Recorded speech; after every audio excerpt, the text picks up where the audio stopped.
ایران کے مختلف شہروں میں مہنگائی کے خلاف 6 روز سے احتجاج جاری ہے۔ پرتشدد مظاہروں میں اب تک 7 اموات کی اطلاعات ہیں، جبکہ درجنوں افراد زخمی ہیں۔ مختلف شہروں میں مظاہرین اور سیکورٹی فورسز کے درمیان جھڑپیں ہوئیں۔ حکام نے ہنگامہ آرائی میں ملوث 30 سے زائد افراد کو حراست میں لے لیا۔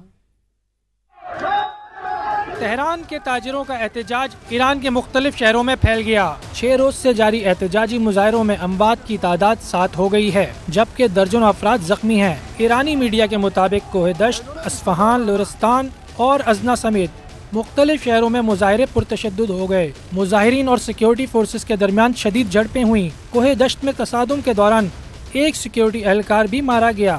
مہنگائی اور ایرانی کرنسی کی قدر میں تیزی سے کمی کے خلاف احتجاج کرنے والے مظاہرین نے سرکاری عمارتوں پر دھاوا بول کر توڑ پھوڑ کی۔ کئی مقامات پر پیٹرول بموں سے حملوں میں کئی پولیس اہلکار جھلس گئے۔ سیکورٹی اداروں نے ہنگامہ آرائی میں ملوث 30 سے زائد افراد کو حراست میں لے لیا۔ مسلسل فسادات کے بعد ملک کے مختلف شہروں میں تعلیمی سرگرمیاں معطل ہیں۔ حکومتی ترجمان نے کہا کہ عوام پرامن رہیں، ان کے مسائل حل کرنے کی کوشش جاری ہے۔ ایران میں معاشی مشکلات کے خلاف 2017 میں بھی پرتشدد مظاہرے ہوئے تھے۔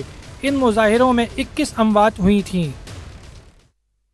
ایران میں جاری مظاہروں کی جعلی ویڈیوز اور تصاویر انٹرنیٹ پر پھیلا دی گئی۔ برطانوی نشریاتی ادارے کے مطابق بہت سی تصاویر اور ویڈیوز آرٹیفیشل انٹیلیجنس سے تخلیق کی گئی ہیں، جن کا اس نے اوپن سورس انٹیلیجنس سے پتہ لگایا۔ ایسی ہی ایک تصویر اسرائیلی وزارت خارجہ کے سوشل میڈیا اکاؤنٹ پر شیئر کی گئی۔ تصویر میں ایک اہلکار کو 2 مظاہرین کے خلاف واٹر کینن کا استعمال کرتے دکھایا گیا۔ تجزیے سے پتہ چلتا ہے کہ یہ تصویر مصنوعی ذہانت سے بنائی گئی ہے۔ کچھ تصاویر مظاہرین کے خلاف ایرانی فورسز کے ایکشن کی عکاس ہیں۔